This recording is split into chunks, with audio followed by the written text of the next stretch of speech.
Hi folks, welcome back to Math with Captain Rod. I'm making this video here to talk about a couple of special types of factoring situations, and those are going to be the difference of two squares, the sum of two cubes, and the difference of two cubes.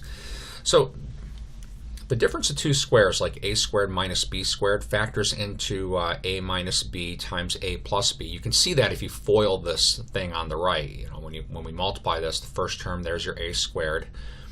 This outer term is plus a times b. This inner term is minus a times b, and that's why you don't have a middle term. And then minus b squared.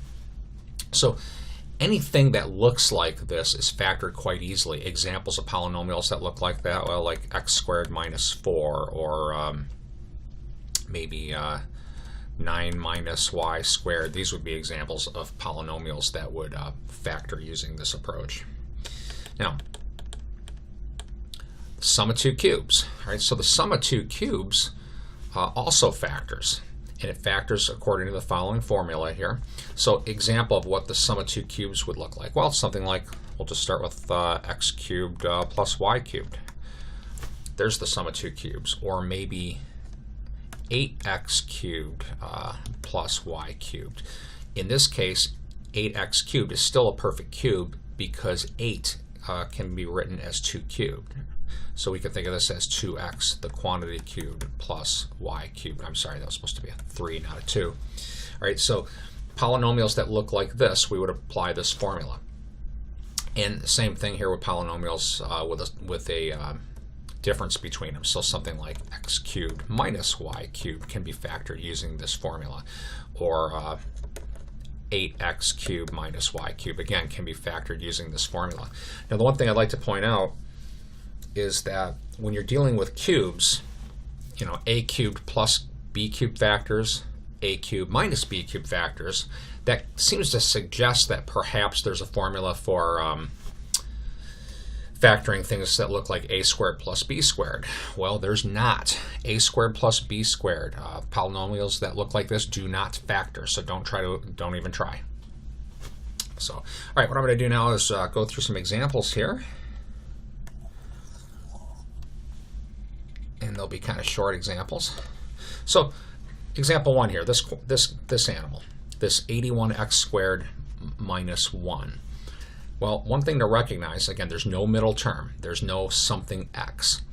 And you'll notice that 81x squared is a perfect square because I can think of this as 9x, the quantity squared. 1 also is a perfect square because I can think of this as 1 squared. So this fits this format for the difference of two squares.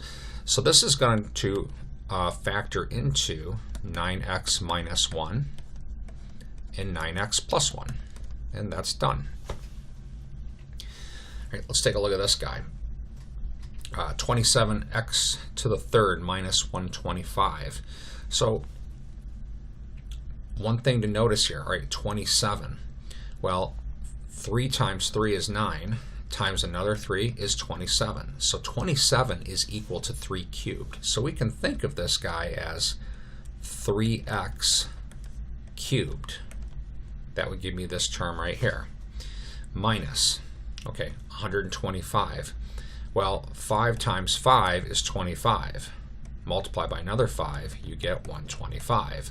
So this can be written as 5 cubed. So this polynomial fits this format of a cubed minus b cubed, where the a is the 3x and the b is 5.